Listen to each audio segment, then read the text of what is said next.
Bienvenue sur le podcast Bro Working. Nous sommes François et Kevin, deux frères entrepreneurs et sportifs. Ensemble, nous décortiquons les clés de l'entrepreneuriat et les secrets pour se sculpter un physique et un esprit solide. Notre ambition avec ce podcast, t'inspirer et te rendre déterminé. Si on peut t'apporter ne serait-ce que 1% de motivation et de discipline, l'objectif du podcast sera déjà atteint. Les épisodes sortiront sur toutes les plateformes de streaming audio et sur YouTube. Quelle que soit la plateforme, abonne-toi pour ne rater aucun épisode. Salut Kevin, comment vas-tu ? Eh ben écoute, je vais très bien et toi ? Eh ben écoute, ça va super. Ok. Ça va super. On peut commencer avec un petit sujet aujourd'hui, sujet nutrition, alimentation. Et je te disais que ça m'intéresserait de savoir un petit peu quelles sont tes routines nutrition, alimentation, parce que je sais que tu es assez discipliné là, enfin que tu es très discipliné là-dessus. Donc ça m'intéressait un peu de savoir.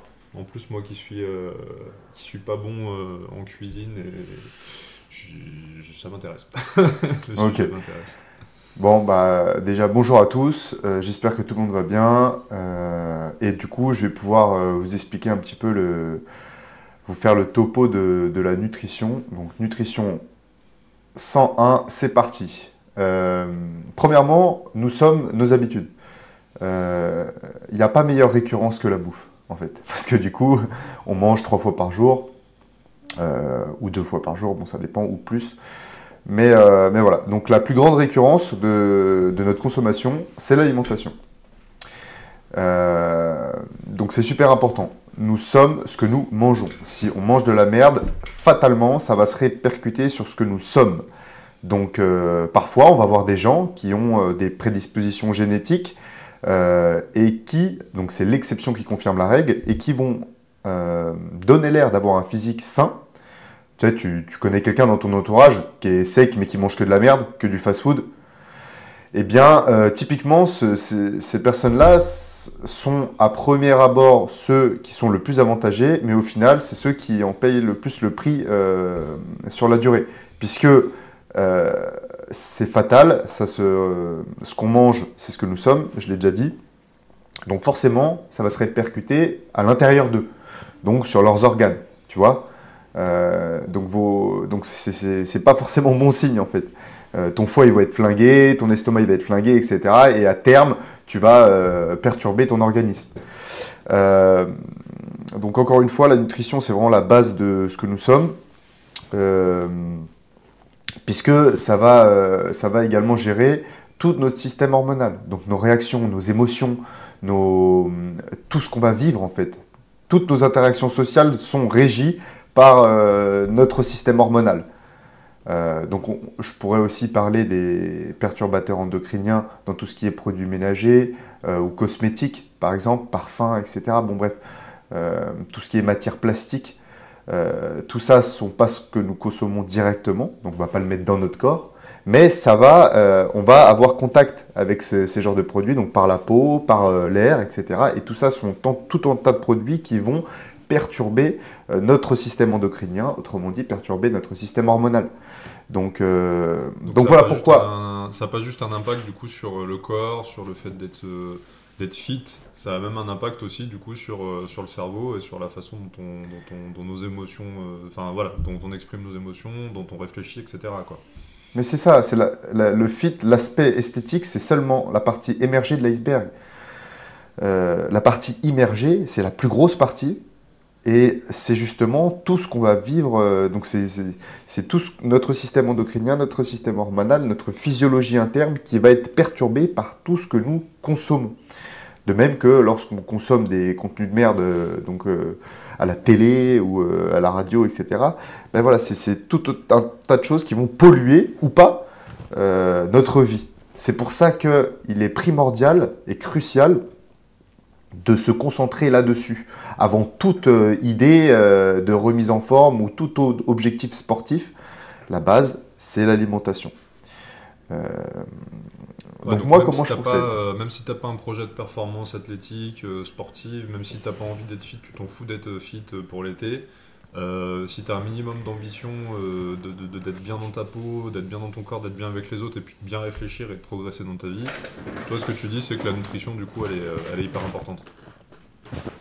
Ouais, c'est ça, c'est ça. La nutrition, c'est la base de tout. En plus, ça, c'est logique, c'est ton carburant. Je fais souvent le parallèle avec mes élèves sur les carburants qu'on met dans les voitures. Si tu mets un truc de merde dans ta voiture, elle va pas avancer. Ou alors elle va tirer la tronche, le moteur va péter, enfin voilà quoi. Bah, c'est pas si évident que ça, parce qu'en fait, la plupart des gens, et moi le premier, pendant très longtemps, j'ai cru que ça avait uniquement un impact sur le... Et encore, j'allais dire sur le corps, mais moi, depuis tout petit, et jusqu'à 20 ans, 22, 25 ans, je pensais qu'il fallait juste faire de la muscu pour être fit. Je savais pas que, tu vois, le taux de glucides, le taux de machin, les macros, etc., que ça allait avoir un impact. C'est vraiment toi qui me l'as appris. Sinon, franchement, je crois que la plupart des gens ignorent vraiment que la nutrition a un impact énorme, peut-être même plus que parfois la pratique sportive, et que ça a un impact sur le cerveau. Ça, franchement, je suis pas sûr qu'il y ait tant de gens qui en aient conscience. Ouais, mais c'est clair, c'est clair. De toute façon, la base, et encore une fois, la base de toute transformation physique, c'est la nutrition. Un mec, tu peux lui faire n'importe quel type d'entraînement sportif, n'importe quel plan d'entraînement. Ce qui va avoir un impact décisif, c'est ce qu'il consomme. Et donc, combien de calories et quel genre de macronutriments et quel pourcentage de macronutriments. C'est ça qui va avoir un impact.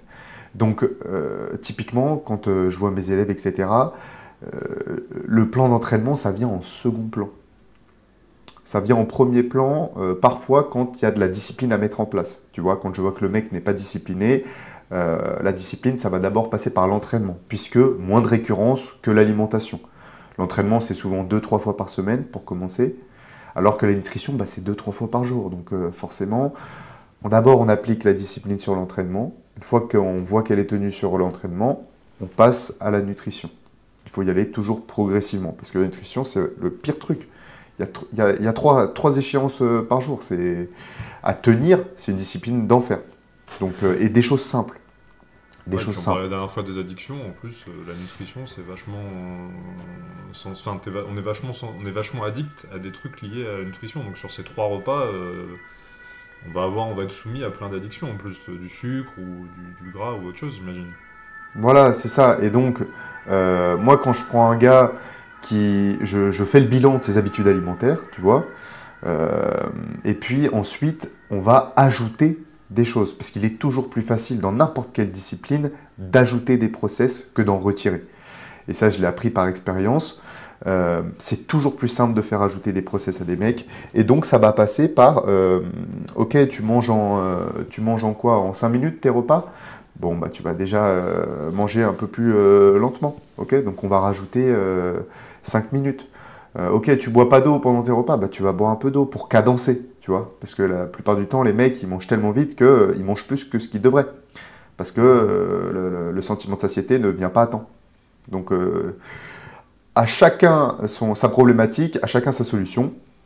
Et en matière de nutrition, on a développé plusieurs hacks et plein de petits procédés à mettre en place qui permettent finalement à n'importe qui. C'est un escalier que j'ai mis en place en fait, tout simplement, hein, tu vois. Et puis plus je prends de l'expérience, plus à cet escalier, je rajoute des marches, tu vois, et des petits tremplins pour aller plus vite. Et surtout, le plus important de toute façon en transformation physique, en matière de préparation physique, mentale, etc., c'est la progressivité. C'est tout. Il y a des mecs qui vont être capables de sauter des étapes, comme il y a des mecs qui sautent des classes, tu vois. Maintenant, même les mecs qui sautent des classes, parfois, après, ils sont stoppés dans la suite du cursus. Donc, faut faire gaffe à ceux qui vont trop vite aussi. Et toi qui es maintenant, on peut le dire, je pense, en haut de l'escalier de la discipline sur la partie alimentaire, nutrition, très clairement, est-ce que tu peux nous décrire un petit peu une journée type de ta façon justement de manger? Est-ce que finalement c'est si horrible que ça? Est-ce que c'est si privatif que ça? Est-ce que vraiment tu ne prends aucun plaisir à manger? Est-ce que tu pèses tout? Est-ce que est-ce que c'est hardcore, ou est-ce que finalement en y allant progressivement et finalement tu peux aussi t'accorder aujourd'hui des plaisirs, sachant qu'aujourd'hui, bah, si vous allez voir le compte Instagram de Kevin, t'es ultra sec et clairement aujourd'hui, voilà. À quoi ressemble ta routine? Est-ce que c'est vraiment l'enfer à vivre au jour le jour pour avoir le physique que tu as aujourd'hui? Alors voilà, justement, moi c'est ce que j'apprends à mes élèves, c'est l'alimentation intuitive. Et donc avoir une alimentation au laser sans avoir à compter ses calories. Mais ça passe forcément par un processus de comptage de calories. Moi je suis passé par là, et à force de compter ses calories, à force de peser ses aliments, si tu veux, au bout d'un moment, tu n'as plus besoin de tout ça, puisque tu as des repères. Et donc moi actuellement, bon tu disais que j'étais hyper sec, c'est pas vraiment le cas, je suis autour de 20% de body fat, mais ça me convient très bien. Et actuellement, si tu veux, je tourne à 2600-3000 calories par jour. Je mange de la viande quotidiennement, plutôt de la viande blanche. Et ce que je fais depuis 1 an, c'est que je mange plus le matin pour pouvoir me faire plaisir, entre guillemets, le soir, parce que je me rendais compte que je mangeais trop. C'est-à-dire que je mangeais beaucoup le matin, un peu le midi et beaucoup le soir, et trop le soir. Ce qui fait qu'en fait, j'étais en surplus calorique. Et j'ai fini par atteindre les 90 kilos, mais j'étais vraiment gras. Donc moi, ça m'handicapait dans mes sports, etc. Donc j'ai préféré changer de procédé, et ça me convient très bien, tu vois. Le matin, un café noir sans sucre. Le midi, bah écoute, je vais manger 300 grammes de riz complet avec 200 grammes de filet de poulet et des brocolis avec de l'huile d'olive, tu vois, pour les bons lipides. Ensuite, je vais me faire un shaker de whey l'après-midi et avec des kiwis. Et ensuite, je fais à peu près la même chose le soir, quoi, avec soit de la viande rouge, soit encore de la viande blanche, soit des œufs, bon bref, une source de protéines. Je sais que je suis à 120 grammes de prot par jour, tu vois, pour maintenir ma masse musculaire. Je suis plus en hypertrophie, donc là, mon but en musculation n'est pas de gagner du muscle. Le but est simplement de le conserver. Et je suis plutôt sur un travail de force, étant donné que je pratique l'haltérophilie. Donc voilà, là, je suis entre 2600 et 3000 calories de maintenance. J'ai un bon niveau d'énergie, je maintiens ma forme. Je mange des kiwis. J'aime toujours pas ça. Ça fait 4 ans maintenant que je mange des kiwis régulièrement. Et ça fait 4 ans que j'aime pas ça, mais que je me force. Et c'est important de le dire, parce que je côtoie beaucoup de personnes qui viennent me trouver, qui me disent oui, mais moi j'aime pas ça, j'aime pas ci, j'aime pas ça. Mais mec, qu'est-ce qu'on s'en branle que t'aimes pas en fait Tu vois, mange, c'est des nutriments c'est vital pour ta santé. Donc au pire, tu vas apprendre à aimer. Et puis voilà, Ouais, sinon tu te forces. je trouve que dans les repas que tu donnes, là, il y a moyen de se faire plaisir quand même. Et je pense dans le niveau de calories que tu donnes, il y a moyen de se faire plaisir. Parce que là, bon, tu nous as cité un repas de base, mais j'imagine que parfois vous cuisinez, vous faites aussi plaisir. Et puis du coup, est-ce que tu t'accordes des cheat meals aussi dans la semaine? Enfin, en tout cas, voilà, je trouve que là, ce que tu as décrit, c'est pas le bagne non plus. Après, en plus, toi, tu as des objectifs précis. Pour quelqu'un qui veut juste être un minimum fit et affûté et un minimum équilibré, il est peut-être même pas obligé d'aller jusqu'à ton niveau de rigueur sur certains points, en fait. Ouais, alors après j'ai oublié de Je pose la préciser question, hein. que j'ai oublié de préciser que de temps en temps, voilà, enfin je me fais des desserts, donc ça passe par des céréales, un bol de céréales en dessert, ou alors des danettes, tu vois, enfin des trucs chocolatés, des trucs sucrés. Ok. Je suis pas, en fait, j'ai J'ai vu un des mode Chocapic, je crois, chez vous l'autre jour aussi. Chocapic, Trésor, voilà, les deux gouttes. Ah oui, les trésors. Donc un peu écœurant les trésors, mais bon, c'est pas trop mal. Bon, Faut pas attendre trop que le lait. voilà, faut vite ça les reste manger. croustillant. Faut vite les manger, ouais. Faut vite les manger, on connaît. Dites-nous d'ailleurs en commentaire quelles sont vos céréales préférées. Non, mais ouais, c'est pas le bagne de l'alimentation. Moi, je me fais plaisir. Je suis pas bodybuilder, j'ai pas un objectif de monter sur scène, donc je fais pas de grosses sèches. J'en ai fait une, mais voilà, c'était pour les réseaux et pour que mes abdos ressortent bien. Mais finalement, là, j'ai trouvé un équilibre qui me permet Oui, je fais une pizza le week-end. Une pizza où, tu vois, la dernière fois, on allait manger des tapas. Mais en fait, j'ai un mode d'alimentation qui n'est absolument pas privatif, parce que je sais ce que je mange. Je sais très bien ce que je mange. Et tu vois, la dernière fois, quand on est allé manger les tapas, je suis rentré le soir, je me suis fait un wrap protéiné, tu vois, Ok. avec jambon blanc, œuf, un peu de salade, un peu de crudité, parce que je savais qu'avec ce qu'on avait consommé, j'étais pas assez en protéines pour mon repas du soir. Et ça, c'est vraiment parfait. C'est ce que j'apprends à mes gars, c'est que Même lorsqu'ils ont des échéances festives, tu vois, type, je sais pas moi, un apéro le week-end. Ok, tu as un apéro le week-end. Tu sais ce que tu dois consommer. Je t'ai donné ta diète, tes calories, tes macronutriments. Qu'est-ce que tu fais? Tu répartis en fonction de cet événement. Donc le matin, tu manges que dalle. Le midi, tu manges que tes protes. Comme ça, tu es sûr que tu les as. Et tu manges pas du tout de glucides. Et ensuite, du coup, le soir, quand vient l'apéro, tu consommes 2-3 cocktails. Ça te fait tes calories, tu vois. Ça remplit ton total calorique. Et bon, bah, tu n'as pas trop à te soucier des protéines puisque tu as tout bouffé à midi, tu vois. Donc ça, c'est vraiment pour limiter la casse. Et puis, il y a plein d'autres hacks, hein. Il y a plein d'autres choses que je fais en fonction des personnalités, en fonction des profils. Il y en a qui sont, tu vois, commerciaux itinérants, là, les mecs qui sont tout le temps en bagnole. Donc là, pareil, on adapte. Il y a plein de choses à faire. Ouais, bah moi, tu sais, mes potes se foutent de ma gueule parce qu'avant d'aller en apéro, parfois je me fais un bol de riz, un plat de pâtes. Et du coup, bon, c'est devenu un running gag. Quand j'arrive en apéro, tout le monde me dit alors c'est bon, t'as mangé tes pâtes avant de venir. Parce que justement, je me suis basé sur les macros que tu m'avais donnés. Mais c'était intéressant aussi de dire qu'aujourd'hui tu fais de l'intuitif, c'est-à-dire que tu pèses pas forcément tout, tu sais à peu près où t'en es, à peu près, voilà. Et ça, c'est intéressant de se dire aussi que dans un premier temps tu pèses, dis-moi, arrête-moi si je me trompe, mais dans un premier temps tu dois peser, puis au bout d'un moment en fait t'as le coup d'œil, tu sais à peu près où tu en es, et peser c'est juste au début, surtout au début, après normalement tu arrives à peu près à doser les choses, tu sais à peu près quoi. Voilà, c'est ça. Et puis si tu veux vraiment pas te casser la tête, il y a encore plus simple, tu manges tous les jours la même chose. Tu vois, là j'ai un élève, il mange tous les jours la même chose. Ça fait 1 an qu'il fait ça. Le mec, alors, il mange peut-être pas tous les jours la même chose, mais toutes les semaines, en tout cas, il y a les mêmes repas qui tournent. Et c'est très simple, hein.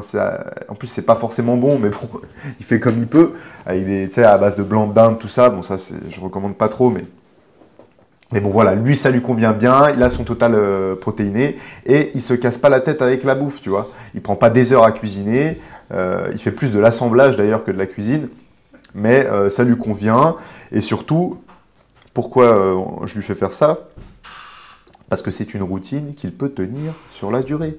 Et c'est ça le plus important.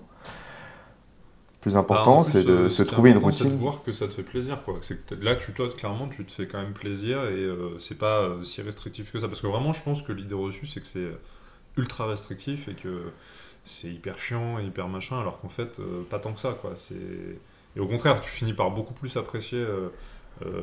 Quand du coup tu fais ton cheat meal, tu vas vraiment l'apprécier, et finalement quand tu vas vraiment manger, comme tu dis l'autre jour, tu allais manger des tapas, je suis sûr que tu les apprécies d'autant plus que à ce moment-là tu te lâches, tu calcules pas, voilà. Mais donc finalement c'est ça que je voulais aussi montrer, c'est que ta routine pour avoir le corps que tu as aujourd'hui, elle est pas si horrible que ça. Après, par contre, j'imagine, et alors ça m'intéresse d'ailleurs, c'est ma question suivante, c'est est-ce que tu te souviens comment tu as réussi à faire cette transition? C'est-à-dire que j'imagine qu'à un moment tu faisais pas du tout gaffe à la nutrition, à l'alimentation, et comment tu as fait petit à petit pour transitionner? Est-ce que tu saurais nous dire par exemple avant comment est-ce que tu mangeais, quoi? Est-ce que tu as toujours bien mangé ou est-ce qu'avant il y a eu un moment où c'était catastrophe, quoi? Non, j'ai toujours à peu près bien mangé, surtout que j'étais pour la plupart du temps à l'armée, donc on mangeait à l'ordinaire, on avait une cantine, sinon des rations de combat, donc c'est à peu près tout le temps équilibré. Maintenant, il n'y avait pas assez en quantité pour me faire prendre de la masse. Donc j'ai beaucoup stagné à 70 kg. J'avais pour projet de faire 80 kg. Et en fait, le jour où j'ai appris à manger pour moi, pour mon objectif, okay, c'est lorsque j'ai pris conscience des calories et des macronutriments. Mais c'est extrêmement simple en réalité. Il faut juste savoir que il y a 3 macronutriments. Dans ces 3 macronutriments-là, il y a un certain nombre de calories. Et une fois que tu connais tes besoins énergétiques, une fois que tu sais ce que tu dois manger, eh bien, tu as juste à compléter. Tu vois, tu complètes le tableau. Ok, je fais tel poids, tel pourcentage de masse musculaire. Je pratique telle activité physique avec telle récurrence, je sais que j'ai besoin de tant de protéines, tant de lipides, tant de glucides quotidiennement. Et basta, tu vois. Et ça, c'est tout le taf que je fais. Voilà, ton profil, c'est quoi? Quel est ton objectif? Parce que pour que je sache sa routine sportive, il faut que je connaisse son objectif. Ok, quelle taille, quel poids, mensuration, machin. On regarde le body fat et en avant, quoi. En avant, et ensuite c'est des maths. Faut juste, tu l'as fait, hein, tu coches des cases. Donc toi, tu avais un certain nombre de calories à atteindre, voilà, tu coches des cases. Et c'est aussi simple comme ça. Ouais, donc quand j'ai pris conscience de ce qu'était la nutrition, en fait, j'avais aucune idée de ce qu'étaient les calories, tu vois, je comprenais rien, je savais pas lire une étiquette. D'ailleurs, ça me rend fou parce que, tu vois, on fait jouer de la flûte aux élèves, donc c'est très bien, l'art plastique et la musique. Mais les élèves, enfin les mecs, ils deviennent adultes, ils savent pas lire une étiquette sur un emballage au supermarché. Moi, ça me paraît aberrant. Parce qu'en fait... En même temps, s'ils savaient lire, est-ce qu'ils seraient contents de ce qu'ils lisent? En tout cas, les industriels ne seraient pas contents que savent lire, que sachent lire. Voilà, c'est ça. Donc, non, oui. Non, parce que si tout le monde avait conscience de tout ça, peut-être qu'ils consommeraient certainement moins de la merde. Moi, j'en consomme de la merde, mais je sais m'arrêter. Tu vois, typiquement, un paquet de chocobons. Tout est fait. Le marketing est fait pour que les mecs mangent ça d'une traite. C'est fait pour, tu vois. Tout est calculé, paramétré pour que le paquet il tombe et que le lendemain ou le surlendemain, tu ailles en racheter un. Moi, je sais que je mange 2 chocobons et je m'arrête là, tu vois. Tranquille, c'est bon, je vais pas terminer la boîte parce que je sais qu'après, de toute façon, je vais me sentir mal. Après, c'est du bon sens, tu vois. Sauf qu'il y en a, mec, il y en a qui vont taper la boîte de chocobons et qui ensuite vont taper une tablette de chocolat et qu'ensuite ils vont taper, tu vois. Parce que eux, leur seuil de. Tu sais, leur seuil de trop plein. De satiété, ouais. Ouais, tu sais, quand tu es écœuré, ce seuil-là, okay. Il est éloigné. Eux, ils sont écœurés au bout de 4 tacos. Toi, au bout d'un, c'est bon, t'as compris. Plus de doses, quoi. C'est comme une drogue. C'est ça. Toujours plus de doses. C'est ça. Le gras et le sucre, c'est de la drogue. Ça a été prouvé scientifiquement. C'est très, très, très, comme on disait, addictif. C'est très addictif, le sucre et le gras. De toute façon, ça va être peut-être le second sujet de l'épisode, on va en parler de l'éducation, mais avant, je voulais avoir ton avis sur les produits un peu miracles. Donc, je sais pas, les fat burners, je sais même pas comment ça s'appelle tellement je m'y suis jamais intéressé, mais je sais que toutes les personnes un peu en surpoids, un jour ou l'autre, se sont déjà intéressées, je pense, à tout ce qui est compléments alimentaires, produits miracles, etc. Alors, c'est deux choses différentes, parce que j'imagine que tu as des bons compléments alimentaires, et puis tu en as d'autres où c'est beaucoup du marketing. Mais justement, qu'est-ce que tu penses des produits miracles? Et puis, dans un second temps, qu'est-ce que tu penses des compléments alimentaires? Alors, dans Produits Miracles, évidemment, il y a ce surnom, enfin, ce Produit Miracle, c'est péjoratif. Parce qu'on sait très bien que ça ne marche pas, tu vois. Donc, tout ce qui est pilule, fat burner, etc., c'est du bullshit. C'est de la merde. Mais tu vois, les mecs, s'ils étaient éduqués, s'ils savaient lire une étiquette, ils comprendraient qu'en fait, ça sert à rien. Donc par rapport aux compléments alimentaires maintenant, le seul qui vaut le coup pour moi, c'est la whey. Donc c'est de la protéine de lait. Voilà. Et sans gras, donc pas de gainer, tous ces trucs bizarres là.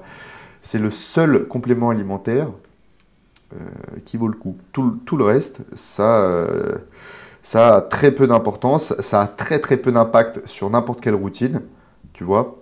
Et voilà, après peut-être la créatine, je ne suis pas spécialiste, mais encore une fois, les bénéfices sont infimes, tu vois. Donc c'est de la suroptimisation. Ouais, ça serait quand tu m'as dit ça une fois, c'est que je te disais, mais pourquoi est-ce qu'alors dans ce cas-là, il y en a énormément qui t'en parlent, etc., mais tu m'avais dit, oui, mais en fait c'est de la suroptimisation et 95% des gens, ils en sont pas à ce niveau d'optimisation. Et avant d'aller chercher des compléments alimentaires, ils ont tellement de trucs à optimiser dans leur quotidien que d'abord, il vaut mieux se focus sur ton quotidien avant d'aller dépenser des sous dans des compléments alimentaires. Voilà, typiquement, il y a des mecs qui prennent des BCA. Tu vois, les BCA, c'est un complexe d'acides aminés. Bon, voilà, c'est très bien, ça aide à la récupération, etc. Mais le mec qui prend ses BCA, s'il va fumer sa clope après son entraînement et qu'il va manger sa pizza le soir, et ça tous les jours, mais c'est de la merde, ça sert à rien. Sur ton BCA, il sert à chier. Si tu prends des BCA ou tout autre acide aminé ou toute autre pilule, même oméga 3, c'est autre chose, mais les oméga, si tu prends ça et que derrière, t'es complètement intoxiqué au tabac ou que tu manges pas un pet de fruits, mec, non, ça fonctionne pas. C'est comme les complexes multivitaminés, tu vois. Et maintenant, je comprends ça, mais je vois ça avec un esprit plutôt logique et avec du bon sens. T'es né quelque part, il faut que tu consommes ce qui pousse autour de toi. Il faut que tu consommes ce qu'il y a autour de toi. C'est logique, tu vois. Pour moi, c'est logique. Tu sais, tu fais un tour de 500 km autour de toi et tu bouffes ce qu'il y a autour. Parce que c'est ce qui est issu de ta terre. Pour moi, c'est logique, c'est comme ça.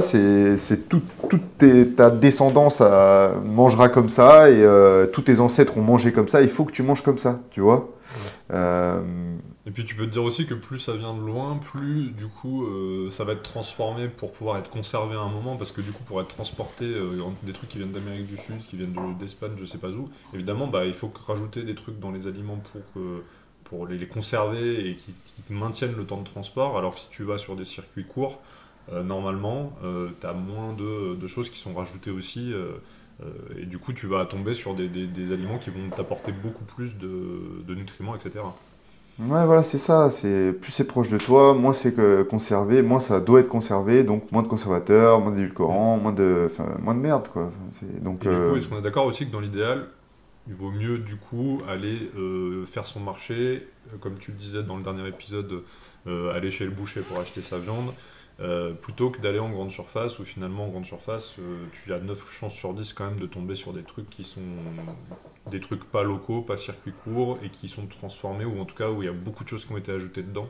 Oui, 100%. Même sur le vin, tu vois, en ce moment je m'intéresse beaucoup à l'œnologie, tu te rends compte que le vin qui est en grande surface, majoritairement, c'est ouf que même sur le vin, ils arrivent à vendre de la merde, quoi. En fait, mais mec, sur le vin, qui est en grande surface sont pourris, mais ce qui est le pire, c'est que sur le vin, c'est pas tant la provenance ou quoi, c'est le mode de conservation. C'est exposé à la lumière, donc le vin, en fait, il perd ses qualités conservatrices. Enfin, le contenant perd ses qualités conservatrices et du coup, il a plus du tout la valeur de sa marque. Tu vois, un côte rôti qui est exposé au néon d'un Carrefour, c'est pas un côte rôti qui est conservé en cave. Tu vois, donc voilà, tu vois, tous les vins que tu achètes en supermarché, je pense que tes recherches te le confirmeront. Bien sûr. Non, et puis tu te rends compte qu'ils se gavent, ils font des marges de ouf parce qu'ils vendent du vin de pas hyper bonne qualité. Alors tu vas chez un caviste pour 6 euros, tu te rends compte très rapidement que tu as des vins qui sont 2 fois meilleurs. Mais ça en fait c'est valable sur tout. On a tous l'idée reçue que si tu vas faire ton marché, les fruits sont plus chers qu'en grande surface, alors que c'est pas forcément vrai. Il y a plein de sujets comme ça en fait où tu te rends compte que à la limite le seul bénéfice de la grande surface c'est que tu gagnes du temps parce que tout est au même endroit et ils jouent là-dessus d'ailleurs. Mais sinon globalement est-ce que toi tu conseilles à tes élèves ou est-ce que ça c'est peut-être de l'optimisation qui vient après, mais dans un second temps d'aller aussi chercher la qualité au niveau des aliments? Non, ça pareil, c'est de l'optimisation gros, parce que il y en a qui savent pas manger Ils partent de base. de trop loin. Il y en a qui partent de trop loin et la plupart de mes gars partent de trop loin. Sinon, je servirais à rien, tu vois. Moi, je suis vraiment là pour les rendre autonomes. Bien sûr. Et avant qu'ils soient autonomes, faut d'abord qu'ils discernent, tu vois. Et c'est toujours pareil, tu vois.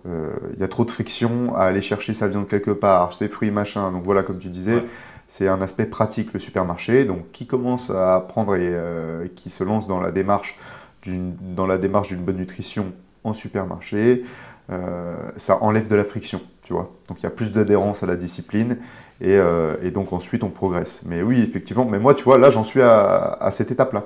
Donc je vais chercher ma viande chez le boucher, en bas de chez moi, fruits et légumes au marché en bas de chez moi, chez des producteurs locaux. Hein, donc typiquement les pommes de terre que je mange, les pommes qu'on a mangées, etc., les carottes, ça vient de Taluyer, donc c'est à côté de chez toi. Voilà, donc sud-ouest lyonnais, on connaît les producteurs, forcément il y a la queue au stand, parce qu'il y a du monde, il n'y a pas forcément tout ce qu'on veut à l'arrivée, mais voilà, au moins on mange local et je sais qu'on est bien, tu vois. Et puis en plus, on trouve que c'est plus pratique. Là, on se rend compte que c'est plus pratique. Vous êtes en centre-ville, donc c'est vrai que vous êtes vraiment... Il y a un marché pas loin, quoi. Donc c'est vrai que vous, en plus, c'est limite plus près que d'aller en grande surface pour vous.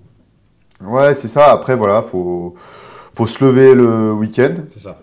il faut faire la queue au marché. Voilà, c'est du temps, mais finalement, c'est du temps qu'on passe ensemble, c'est du temps que... C'est sympa aussi, le marché, c'est plus sympa que la grande surface. Ouais, mais voilà, c'est ça. Mais c'est le temps. Ouais, voilà, c'est ça. Ouais. C'est le temps, et voilà. Après, bon, c'est vrai que même dans toutes les boucheries, il faut savoir qu'il y a des boucheries qui vendent de la merde hein, pour faire de la marge, parce que même eux, ils sont... Et ça, j'en parlais avec un restaurateur, là. Un cuisinier qui a un restaurant donc à Lyon, là. Et il me disait qu'il y a même des bouchers qui vendaient de la merde, tu vois. Donc...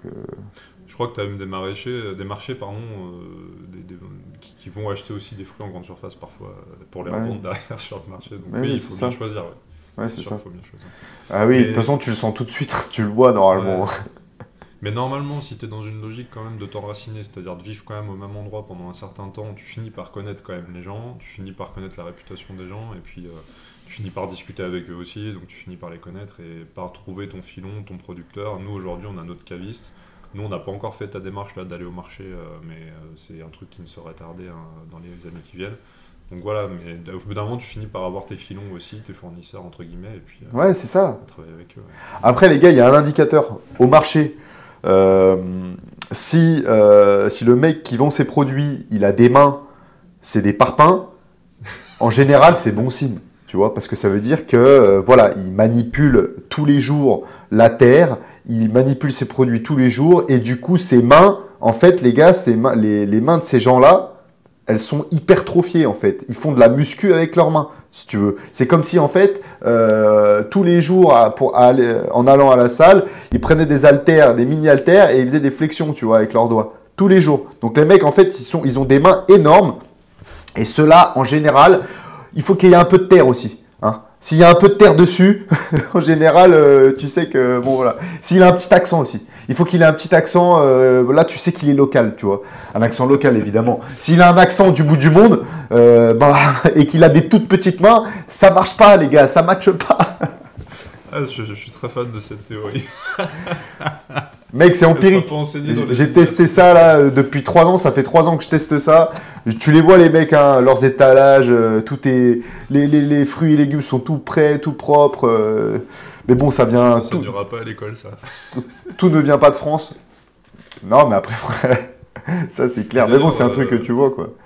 Mais d'ailleurs, tu faisais la transition avec l'école et du coup, on peut de toute façon en parler aussi pour l'école au niveau de l'alimentation. C'est clair que c'est ouf qu'on t'apprenne pas ça, quoi. C'est la base de la base, quoi. Donc, c'est quand même incroyable qu'on t'apprenne pas à bien te nourrir, à lire une étiquette et c'est prioritaire sur tout le reste parce que même pour être un bon flûtiste, il faut que tu aies une bonne nutrition. T'en parlais au début de l'épisode et même pour être un bon ingénieur, il faut que tu aies une bonne nutrition. Donc, en fait, c'est ouf qu'on t'en parle pas, quoi. Ouais, c'est... Moi, je comprends pas pourquoi il n'y a pas des cours de nutrition. Mec, c'est... Ouais, c'est aux parents de le faire, mais les parents n'ont pas eu de cours de nutrition. Donc, si tu veux, pour eux, le bon petit déjeuner... Pardon ? Pour eux, le bon petit déjeuner, c'est le gros cliché. Hein, c'est la tartine beurre, confiture, jus d'orange. En fait, tout ce qu'il faut pas faire.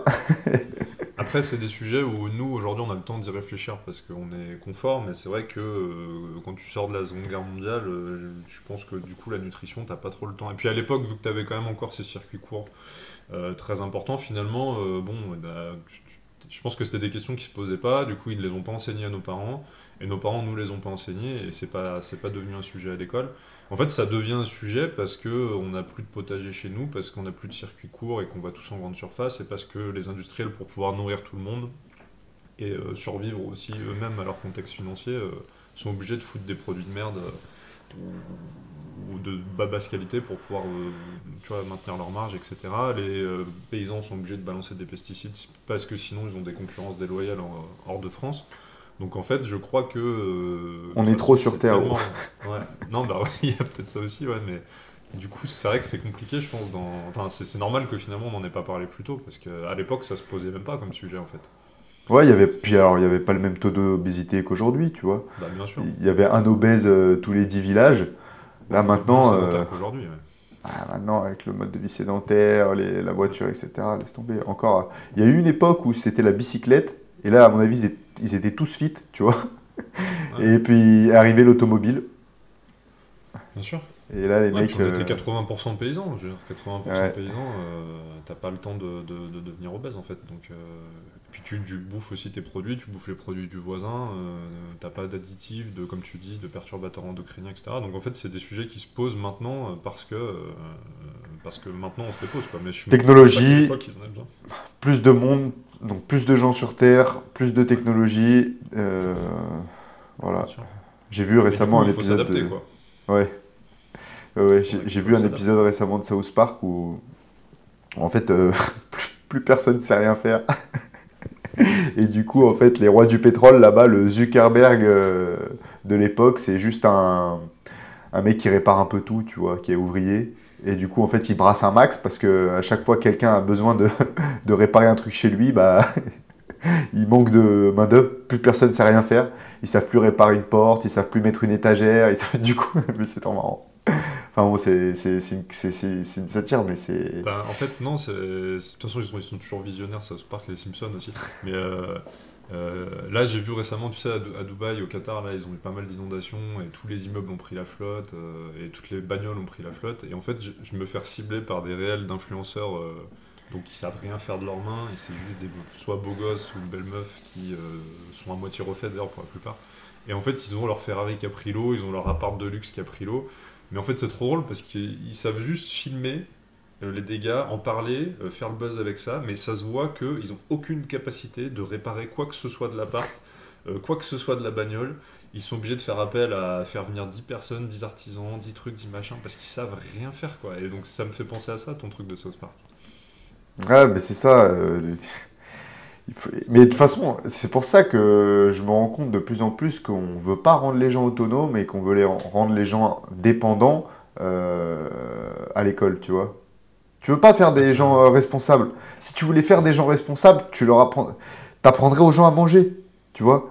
Et puis tu sais, il y a un moment, je me suis dit, ouais, mais peut-être que ça créerait, enfin, ça ferait il y aurait trop de grandes différences et puis un petit peu de discrimination parce que dû aux besoins, tu vois, il y en a qui n'ont pas les mêmes moyens que d'autres. Donc, mais en fait, non, même pas en fait. C'est juste un moyen d'éduquer et d'élever les gens, la nutrition. Après, tu vas me dire, bon, il faut d'abord il faut qu'ils apprennent à compter, etc. Oui.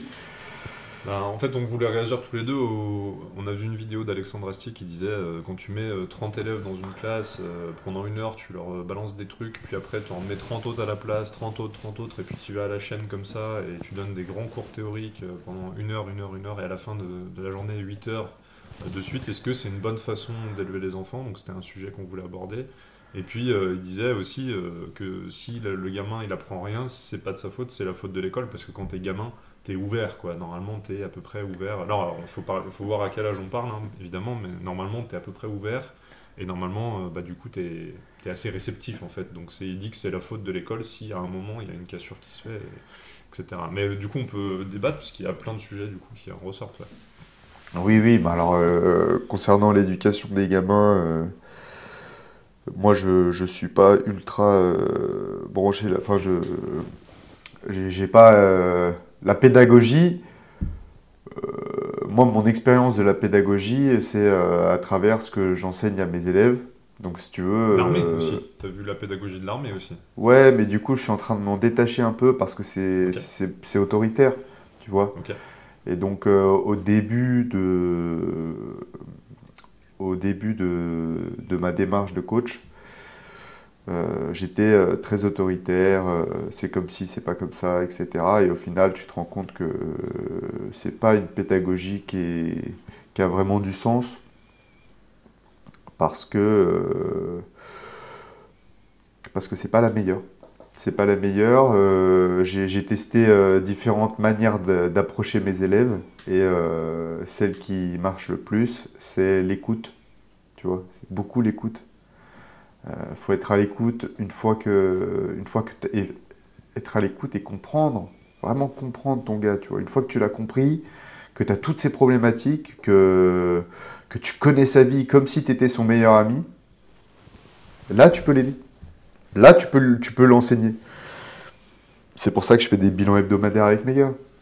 pour apprendre à les décrypter. Et c'est pour ça que le programme dure 6 mois, tu vois. Parce que le premier mois, tu apprends à le connaître. Le deuxième mois, tu commences à voir un petit peu ses problématiques.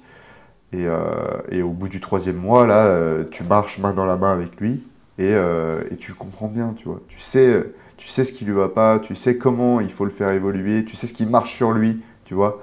Il y en a qui vont aimer les coups de fouet. Il y en a d'autres pour qui ça va pas marcher. Et ça, il faut le discerner. Disons que déjà, l'école, ils sont 30 en face de toi, donc déjà c'est une autre pédagogie, je pense que du coup c'est plus un cours collectif, quoi. Donc c'est vrai que c'est encore autre chose, et puis ça va dépendre de... là, c'est vrai que la différence entre toi et moi, là, ce qu'on fait aujourd'hui, on donne des cours privés que les gens payent, et qui viennent volontairement. C'est vrai que c'est quand même un luxe par rapport, je pense, à un prof qui, lui, se retrouve avec 30 élèves qui sont pas venus là en payant, parce qu'on est en France, donc l'école elle est gratuite pour la plupart des écoles, et en tout cas c'est pas le gamin qui paye, c'est ses parents, et en plus ils viennent par obligation, et ils viennent pas par envie, par choix, ouais voilà, ils viennent pas par choix, donc c'est vrai que du coup c'est chaud, je pense. C'est chaud d'être prof aujourd'hui, et je trouve qu'en plus on met des profils de profs qui sont pas autoritaires. Alors c'est justement là où c'est intéressant ton retour d'expérience. C'est l'armée, tu trouves que c'est trop autoritaire, mais d'un côté, est-ce que mais c'est parce que ça doit l'être sur le champ de bataille. Ça. Sur le champ de bataille, tu demandes pas l'avis du gars s'il veut tirer ou pas. Il ferme sa gueule, il doit tirer. C'est pour la défense du groupe. Donc c'est pour ça que c'est la méthode d'enseignement qui correspond parfaitement à l'armée, c'est autoritaire par défaut. Est-ce que ça ne correspond pas à l'école dans le sens où quand tu es gamin, pour moi, tu dois à un moment donné quand même fermer ta gueule et écouter les adultes. Et tu dois apprendre ça parce que déjà quand tu es adulte, nous à notre âge, on n'arrête pas de le dire dans ce podcast, tu continues d'apprendre. Donc nous on a appris à fermer notre gueule et à écouter. Mais justement parce qu'on nous l'a appris étant gamin. Et est-ce que du coup étant gamin, il ne faut pas à un moment donné aussi un minimum d'autorité, encore plus sur des gamins issus d'un milieu un peu défavorisé, et notamment dans les quartiers où on sait que c'est le gros bordel, etc., dans des écoles, dans des UP, etc.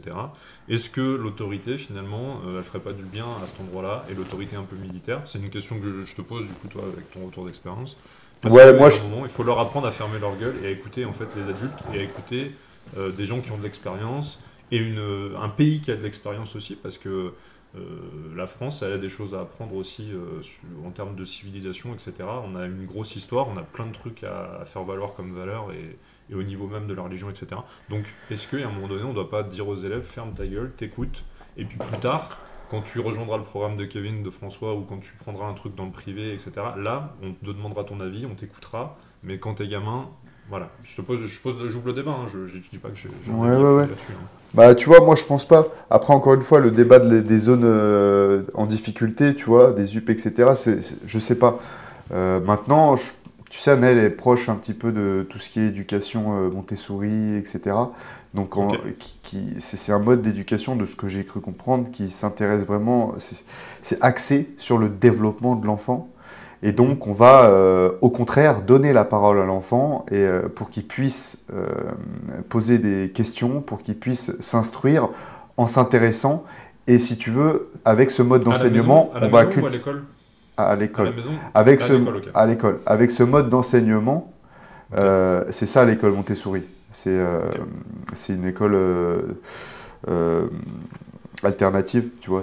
Oui, j'en ai entendu parler un petit peu, ouais. Bon, voilà. Et donc, si tu veux, le déroulement d'un cours peut se passer autour d'un questionnement d'un enfant. Typiquement, il va se balader dans la cour, l'enfant, il va se mettre à regarder un papillon. Tous les enfants vont s'ameuter à regarder le papillon. Le cours et la journée sera donc les élèves seront instruits sur la biologie et sur, tu vois. Donc non, moi, les enfants, ils sont pas voués à aller sur le champ de bataille. Donc pour moi, c'est pas viable dans le temps. Non, le problème de base, c'est de ne pas faire des zones, tu vois. Donc je préférerais parler d'un point de vue plutôt général, tu vois. Imaginons qu'il n'y a pas tous ces quartiers défavorisés, etc. Un enfant, c'est un enfant, ok. Je parle pas politique, je parle pas, tu vois. On va rester là-dessus. Enfin, pour mon développement, c'est plus intéressant. Un enfant, à la base, il n'est pas voué à aller sur le champ de bataille. Donc il n'y aura pas la pression de l'autorité, etc. Donc déjà, tout ce qui est trop autoritaire, pour moi, ça rip la zone, tu vois. Parce que tu ne faut pas casser un gamin non plus.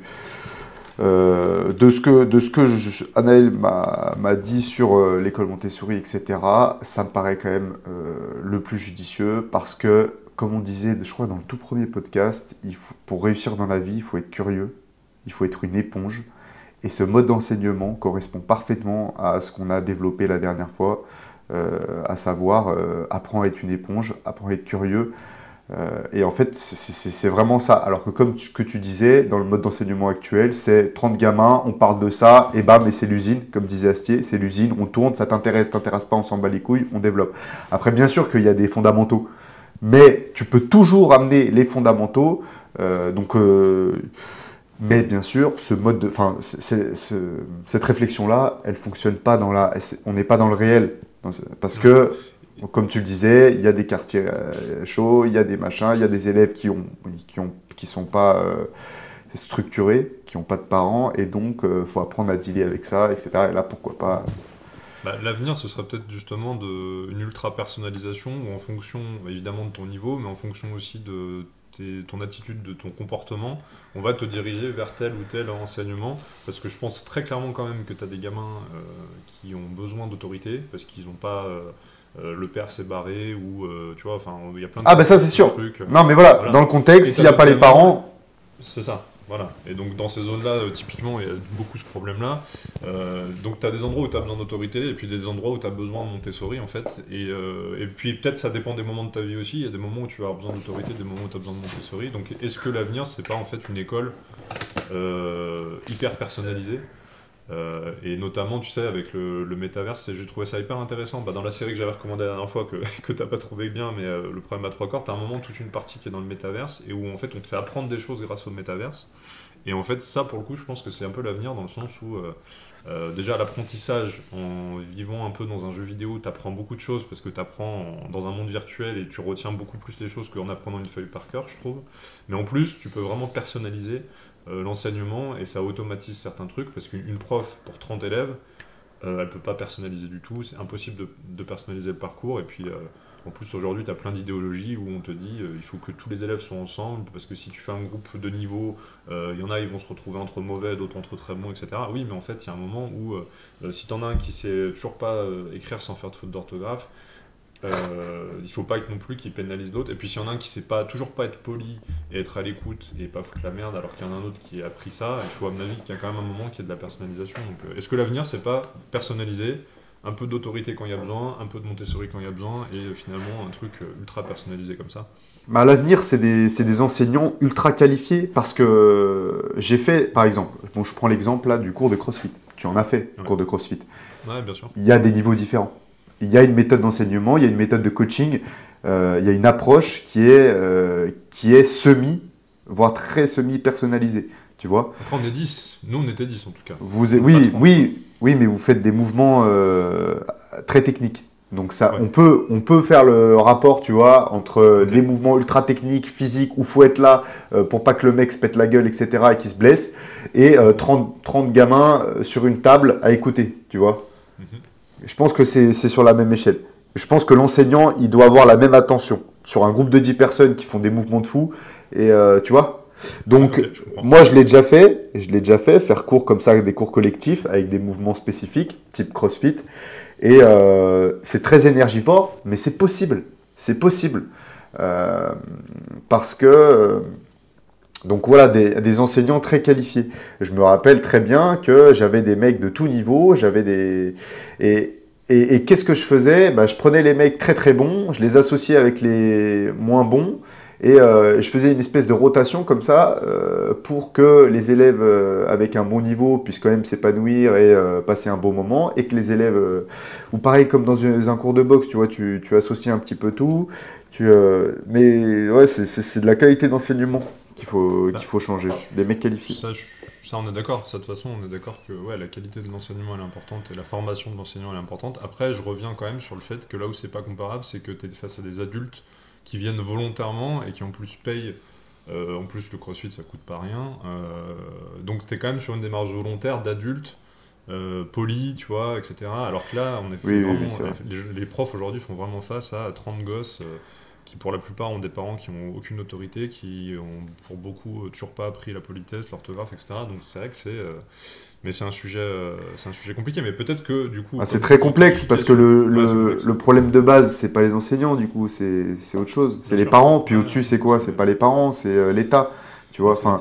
Ouais, bien sûr. Donc tu te demandes, avec tous les complexe. impôts qu'on paye, etc. en France, tu te dis comment ça se fait qu'il n'y a pas une éducation qu'il n'y a pas plus de moyens dans l'éducation. Et puis moi, je pense qu'il y a quand même un problème d'idéologie aussi, où moi, clairement, c'est mon point de vue, après, c'est peut-être pas le tien, mais trop de gauchisme mental, où on veut pas brusquer, justement, on veut pas mettre d'autorité. Ah, mais attends, parce que non, mais il n'y a pas de problème, parce que moi, à 18 ans, ils partent tous au service militaire. Hein. Ah, d'accord. Donc tu as mis une étape autorité. Bah, évidemment, gros, la vie, c'est pas un kiwi, il faut leur apprendre à être des bonhommes, tu vois. Mais une donc, fois. C'est ce qu'on disait, un peu de Montessori. Oui, mais regarde. En fait. Oui, mais une fois que les mecs sont éveillés, sont des éponges, tu vois. Voilà, tu leur envoies un petit peu de testostérone, tu leur envoies un peu de cadre. Donc attention, je dis pas un truc à la route où tu fais une connerie, tu te prends une baffe, tu vois. Maintenant, l'armée, c'est plus comme ça. Hein. Quand j'ai quitté l'armée il y a 5 ans, là, ça s'était vachement adouci. Mais c'est quand même l'ordre, tu vois, tu as l'uniforme, tu dois être à l'heure. Donc je trouve ça parfait. Tu vois, un peu de Montessori, un peu d'armée, et voilà. Personnalisation et qualification des enseignants, formation des enseignants, quoi. Ouais, et puis alors, moi je te dis ça, c'est mon modèle idéal dans la conjoncture actuelle. Hein. Là, tu me dis, un monde, il n'y a pas de guerre, tout est bien, tout est peace, tu vois. Oui. On a rencontré des extraterrestres qui nous ont formés, qui nous ont enseigné le bien-être social, etc. Bah gros, pourquoi tu veux aller à l'armée, tu vois? Mais est-ce que ça arrivera un jour? On ne sait pas. Si Dieu le veut. Est-ce que tu veux qu'on finisse cet épisode en disant peut-être une chose que tu as appris cette semaine, puisque... est-ce que voilà, une chose que tu as appris cette semaine, ou si tu veux, je commence. J'ai pas d'idée là tout de suite, mais je vais réfléchir. Ouais, bah écoute, non, mais ce que j'aurais aimé qu'on me dise quand j'étais jeune, tu vois, typiquement, il y a 10 ans, si j'avais voulu qu'on me donne un conseil ferme, tu vois, ça serait, il y a 10-15 ans,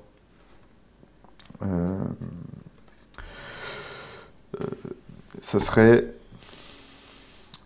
fais attention à l'exécution. À la perfection dans tes projets. La perfection est l'ennemi de l'exécution. Voilà. Donc, passe à l'action. Voilà, j'aurais dit ça, je me serais dit, allez, il faut que tu passes à l'action, peu importe. Et voilà. Ok, bon bah super. Eh ben écoute, top. Et puis, toi, du coup donc, de quoi? Sur quelque chose que j'aurais aimé qu'on me dise quand j'étais plus jeune? Ouais, qu'est-ce que tu aurais aimé qu'on te dise il y a 10 ans en arrière? Il y a 10 ans, écoute, ouais, j'avais 20 ans. Ouais, bah non, c'est pas déconnant ce que tu dis de passer à l'action. Après, à l'époque, j'étais en train de passer à l'action quand même, puisque je bougeais pour... Il y a 20 ans alors. Ouais, non, mais même il y a 10 ans, bah c'est... Peut-être, non, à la limite, ouais, t'as raison, il y a 20 ans, ce sera peut-être plus pertinent. Bah, il y a 20 ans, c'est clair et net que, typiquement, d'investir sur moi au-delà de l'école. Parce qu'en fait, l'école, on te fait croire en France qu'en fait, en sortant de l'école, tu vas être embauchable. Mais que ce soit en termes d'éducation, de savoir-vivre, en termes de mindset, de développement personnel, en termes de culture et en termes même du coup de compétences professionnelles, en fait, en fin d'études, t'as rien appris, quoi. Donc en fait, en France, tu as une école publique, gratuite, obligatoire, ok. Tu peux aller jusqu'à Bac plus 5 sans rien payer quasiment, ok. Alors moi, j'ai fait des écoles en alternance, donc j'ai payé mes écoles, et puis ma mère m'a un peu aussi payé une partie de mes études. Mais une fois que même en ayant fini ça, il faut que tu continues de te former. Donc comme le disait Kevin, sur l'alimentation, la nutrition typiquement, c'est des sujets sur lesquels on ne te forme pas du tout. Développement personnel, on ne te forme pas du tout. Le digital, tout ce qui est lié au digital, la communication, la vente, évidemment, ça, on ne te formera pas du tout à ça. L'entrepreneuriat, on ne va pas te former non plus. Bref, de continuer, en fait, à côté de l'école déjà, dès 15 ans, d'investir sur toi, en fait. D'investir sur soi, voilà, tiens. Investir sur soi et ne pas se contenter de ce qu'on t'apprenne tes parents et de ce que t'apprends à l'école. Top. Bah écoute, merci François. Merci à toi, et puis merci à tous d'avoir écouté l'épisode, et puis on se dit du coup à la semaine prochaine. La semaine prochaine. Salut Kevin. Merci d'avoir écouté cet épisode de Broworking, le podcast. Si tu as apprécié nos discussions sur l'entrepreneuriat, le sport et la quête de l'excellence, n'oublie pas de partager, de laisser un commentaire et de t'abonner. Reste discipliné, reste engagé et n'oublie pas, chaque jour est une opportunité de devenir une meilleure version de toi-même.